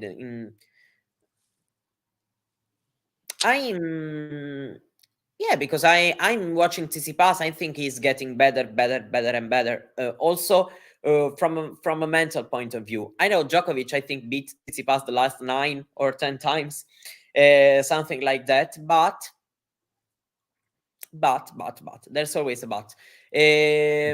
Kachanov, difficult matchup for him, and also thinking he's going to beat Tsitsipas just in the Australian Open semi-final. Tsitsipas has already been there 3 times in the Australian Open semi-finals. I think it's his time to reach the final. Yeah. Did you have? Oh no, you had Holger Rune in the final, didn't you? Because you thought that he had a chance of beating Djokovic. And by the way, I do think he did have a chance of beating him. But I'm yeah. pretty sure that today the score would have been different. Oh, I'm sure it would have been. I mean, in my bracket, I had Djokovic to beat Holger Rune, but it could have been 5 sets, could have been 4 sets, could have been Rune winning the first set and then Djokovic coming back. But even in straight sets, the score wouldn't have been like 1 and 2, I think. No. Of course, Rune lacked a little bit in crucial moment. Not yesterday, 2 days ago it was. While Rublev was very, very good, even with his body language and all this stuff, and this made him to win, of course. And so big credits to Andrey Rublev, because he scored a very, very nice win. Yeah. 40-15 now. Novak Djokovic leads. Yeah. Okay, average. Look at the average. Second serve speeds. Djokovic is 167 average. 149 for Rublev. Yeah. Yeah. Huge advantage. And as you say, I think he's just taken a few more risks on it. And he takes a 3-1 lead with an ace. Yeah, Lexi. She's or he. They're. I'm not used to, because in Italy they're rooting for Rublev. I mean, I know that it's a tough day to watch this match if you are an Andrey Rublev fan. Indeed.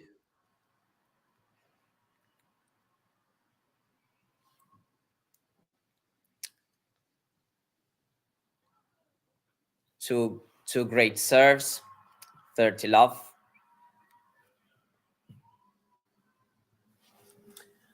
My dog is not interested. No.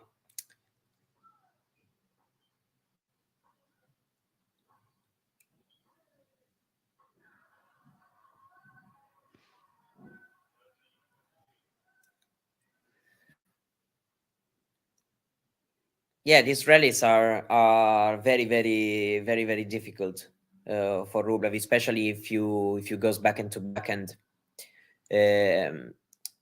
because of course the backhand side is the most solid. It's long. Try to take a risk, Djokovic, with this return. So 40-15. Rublev has 2 game points to try to have an easy game. Out. Goes down the tees, out. Yeah, 40-15 still. Second serve. The close callers not helping him.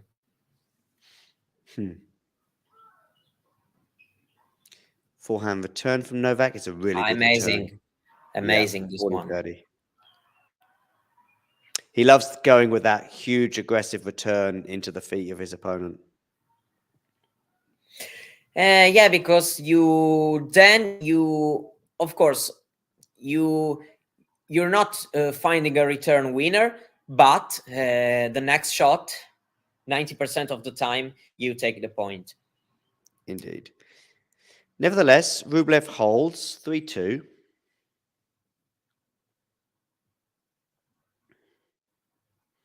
Lexi there saying her YouTube is acting weird and she has too much work on her. I had lost all my channel subs, but I already emailed YouTube. Anyway, nice to have you back today, Lexi. I think she's in the Philippines, by the way.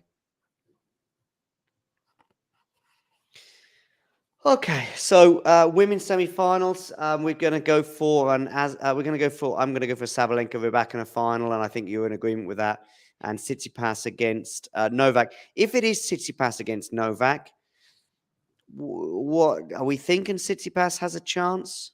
Yeah, Yes, of course he has a chance. Mhm. I mean, Tsitsipas, he lost in the end of the 2022 season. He played two good matches against Novak in Paris and in Turin. There, Paris, yeah, Turin. it was not bad, a bad match. In the second Okay. set, he did well. Uh, of course, if I still think that, of course, Djokovic is going to be the favorite coming into that match. But if you're Mhm. asking me, has Tsitsipas a chance? Why not? I think that Tsitsipas can have a chance if he plays brave like he's doing so far this year. I think it's a chance. There's a chance for him, that's for sure. And of course, I'm expecting a close match, even if I think that Djokovic is going to be the favorite. Yeah. I mean, you saw and I saw as well Stefanos in one or two of those exhibitions in particular in Doha. I think it was Doha, where there was one or Doha, I think, and I think he won one of those. I think there was one or two exhibitions, and I think he won the Abu Dhabi. exhibition. Abu Dhabi, yeah, that's the one I'm thinking of. Oh, a double fault from Djokovic, 15 all. Yeah, and I thought he looked pretty good there, and so I was very interested to see how he got on at the United Cup. And the United Cup, he was probably the best male singles player in that tournament. I would suggest ahead of Fritz even. Obviously, Fritz was on the winning side for the Americans and Yes, Tiafoe too. But I thought the most solid individual male player was Tsitsipas. yes, and he always. Yeah. And yeah, even because I was impressed. Uh, he faced some difficult opponents and he had some issues in the United Cup matches, but um, I'm I usually go big on a player when this player shows me that he's able to overcome difficult situations and to win matches when they get close. Um, because the tennis can always improve, but if your mind, if your fighting spirit, if everything is there, mm, okay, you can win a Grand Slam title, because you can't think of a player winning 7 matches in a row, playing great tennis in all those 7 matches. It's impossible. There's always a match. In 7 matches, there's always a day you don't feel so comfortable. You struggle a bit. Your opponent plays well. We saw, for example, we saw the Alliance, Djokovic, Nadal, Federer winning so many Grand Slam titles. If not, it's not that they have. Oh, it's it's not they have cleared in all the matches they have won en route to their Grand Slam titles. So he Tsitsipas has been able to find his game in the important moments in those matches, and that's why I think he has a chance in this Australian Open, because of course he has a chance because he's in the semifinals, but also because he looks ready. That I don't know if it's going to be enough against a player like Novak Djokovic, but he looks ready to do it. It was not the same when he was in the semifinals in 2019, 2021, and 2022. Agreed. Agreed. Okay, so we are now on the Rublev serve. He gets an ace, 15 all. But yes, a couple of net cords today. Listen, I don't think it's made a single bit of difference to the scoreline, but a couple of net cords going Novak way Yeah, just makes it even worse for Rublev. That's a nice 1-2 for him to make it 30-15.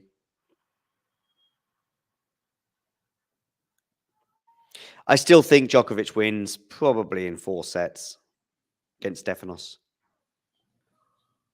The Yeah, it can be. Stefanos on clay, maybe in Paris.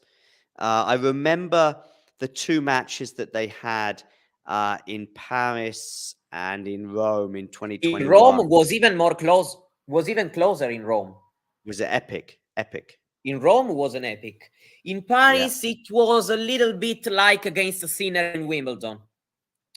Yeah, a In little Paris. bit. A little Mm. bit. I think Sinner was even more conclusive. I think the Yeah, minute he you're broke right. at the beginning, After the second set of that Roland Garros finals, you may have thought, okay, Tsitsipas can win this. But third, fourth, and fifth set were not so close. While the match they played in Rome, yeah, of course, best of three. If it's different, it's all a different story than best of five. That's also the reason why in best of three we had a little bit the change of a guard since 4 or 5 years. Of course, the Djokovic is still winning some Masters title, but the new generation has already stepped up. While in Grand Slams, not so much, because it's all a different story. Yeah, Rublev won this game. he did. He held, so it's 4-3. Yeah, I know what you mean regarding Stefan. That 2021 period was a good moment for him, I think, probably from the Australian Open all the way through the clay court season as well.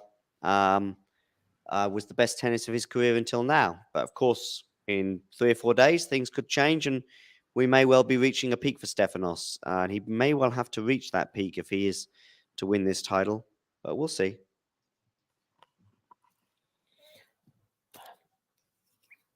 What do you think about the tournament as a whole? For me, it's not been at the same level as, say, the US Open No. in September. No, I agree with you. I mean, there was the two US Opens of 2021 and 2022, in my opinion, were epic for various different reasons, but we haven't quite hit those heights for this tournament. I agree. In 2021, we had some great matches and the narrative was great. Agreed. In 2022, the matches were fantastic.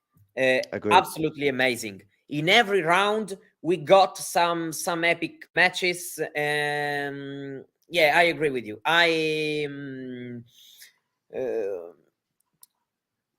Yeah, of course, this tournament is good because no one is banned, regardless of everything, and that's a positive for this event. But only thinking about the tennis and the matches, I think that yeah, we are not at the same level of excitement.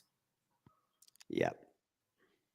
For example, this was the biggest quarterfinal of the four, at least in terms of also casual fans or something like that. Agreed. Okay, Djokovic he's playing a nice match, and it's always a pleasure to watch Djokovic playing tennis, but of course the score is not perfect for the enjoyment of the crowd and everything like that. For example, in round of 16, Djokovic didn't let the crowd to enter the match because we were expecting the crowd could have been a bit of a factor, but no, the score was so one-sided that yeah, okay, Yeah. my dog is here. Hey, the dog is back. Yeah, exactly. Whereas, of course, I mean, we mentioned the last 2 years in New York. In 2021, we had Djokovic going for the first calendar slam in living memory. We also had some Djokovic involved in some good matches. For example, when he lost the first set to Brooksby, I think, and he lost the first set to Runa. He was To in everyone, to Berrettini as well. The semifinal was epic against Zverev. It was a great match. Epic, yeah, absolutely. There was an epic rally in that. I remember that was Yeah, like 50 or 53 shots. 53 rallies. Lost by Novak Djokovic. Oh, he lost that point, did he? Yeah. Yeah. Zverev hit a backhand winner, I remember. No, forehand winner, probably, something like that. Zverev ended that one with a winner. I'm sure of that. So, yeah, we had that, and we had the whole, like I say, calendar slam narrative. On the women's side, of course, we just had crazy things going on. Emma Raducanu, of course, winning its and also Fernandez's run was amazing to watch, because all those fought matches, and she was impressive. She was very good to watch, because against Kerber, Osaka, Sabalenka, Svitolina, all tight battles. Yeah, definitely that slam was amazing. And also Medvedev's stories finally winning a slam. It was good. Of course, this slam has yet to finish. So yeah, we could have a couple of epic semi-finals, and things can change. But yeah, at of course, point, because for example, we were thinking that probably the US Open semifinals wouldn't have been so close. Instead, Tiafoe put on a great show against Alcaraz, and so we saw that no, it was a great semifinal, and even the final was a good one. Yeah, pretty good. Yeah. And then, but also last year, the Sinner Alcaraz match was just insane. Yeah, for sure. We had an epic match that will be remembered. That's for sure. Swiatek Sabalenka, I thought, was a great semi-final on the women's side as well. Yeah, and the final was not bad. No, it was good. It was good, even though it was straight sets. It was competitive, especially the second set. The first set probably was not a one to remember, but the second set was a great set, ending in a tiebreak. And Jabeur had her chances, and there were some very nice points. So yeah, I think that it's been a great tournament, that one. Agree. Okay, what a return from Novak there, 40-15. It's a classic 40 love. Yeah. 40-15 Novak Djokovic. Sorry, 40-15 for Rublev here on his own serve. But of course, in a minute, we will be potentially having Novak try and serve out the match.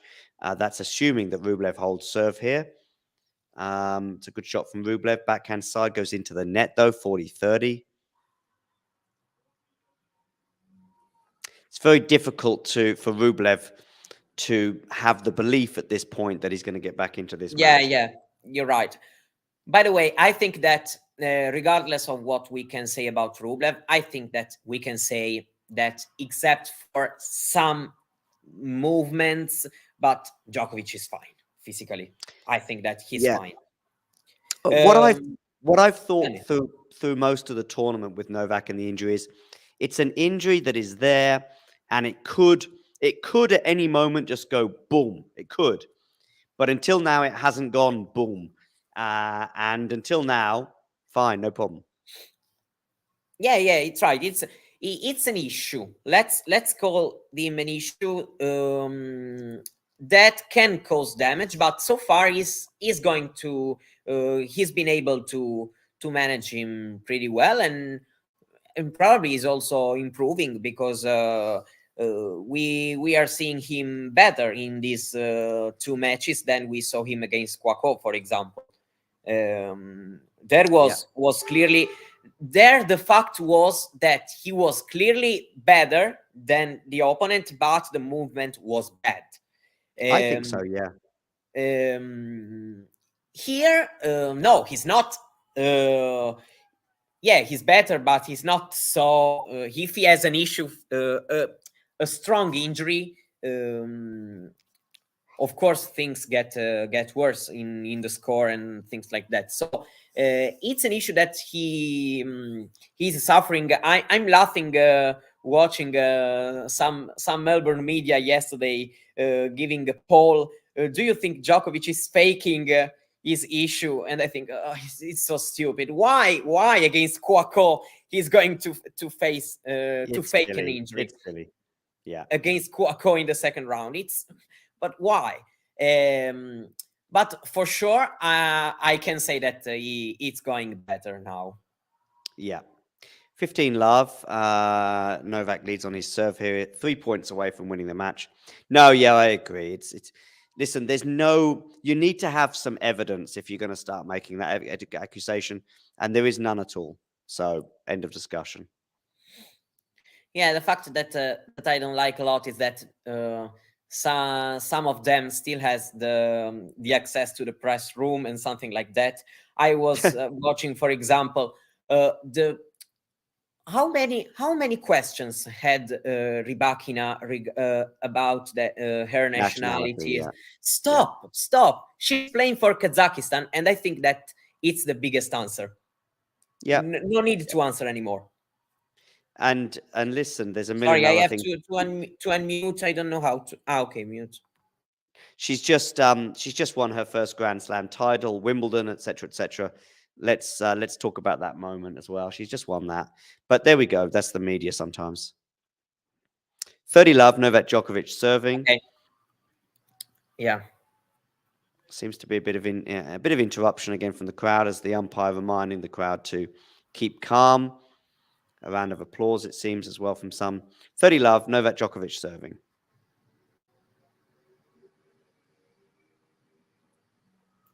Goes down the tee, but goes long. Second serve, Novak Djokovic. It's a net.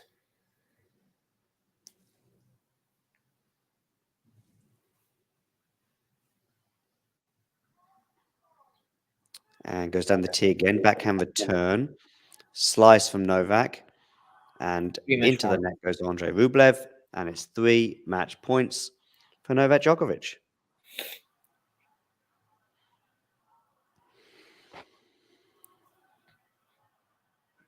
The crowd is chanting.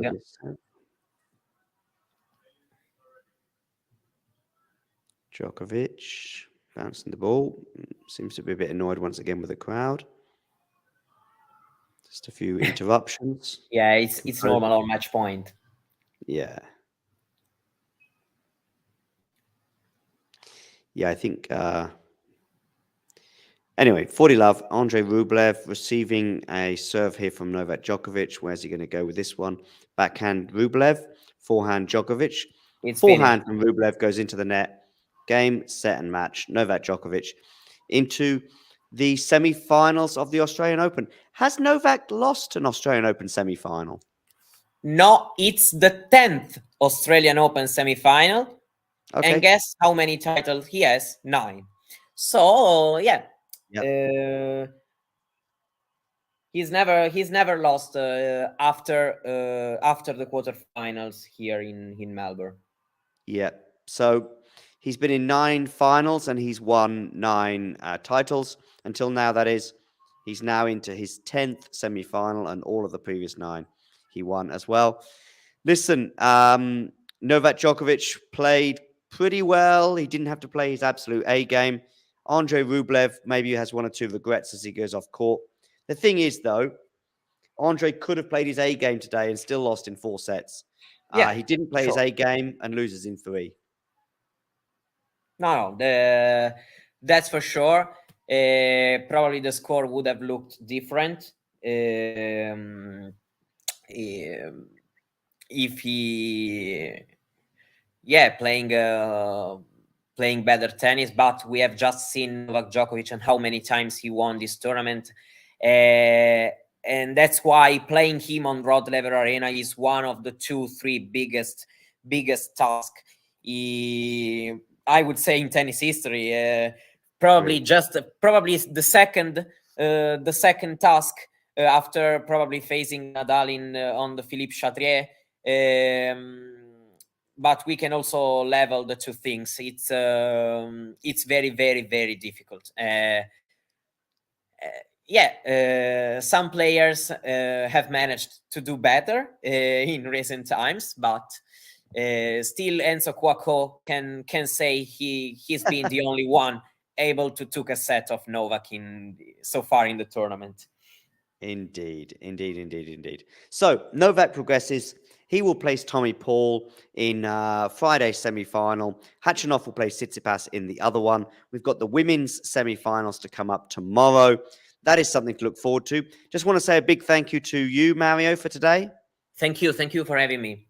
No problem at all. And we'll be speaking to you all very, very soon. Make sure you hit that like button. Make sure you subscribe to the channel if you are new. We will be covering every single singles match that is to remain. Congratulations to Novak Djokovic and his fans. He is through to his 10th Australian Open semi-finals. And I will leave you with this little video. Take care, everybody.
Hey, welcome back, tennis fans. Boys go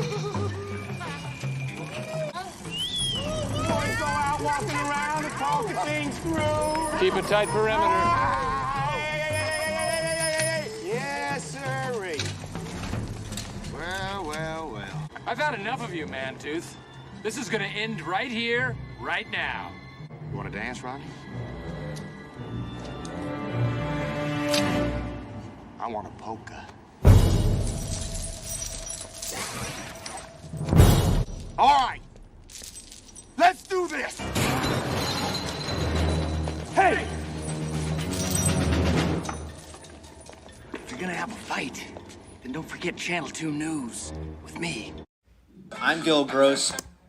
You dirtbags have been in third place for 5 years. Yeah.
If you enjoyed this video, make sure you hit that like button.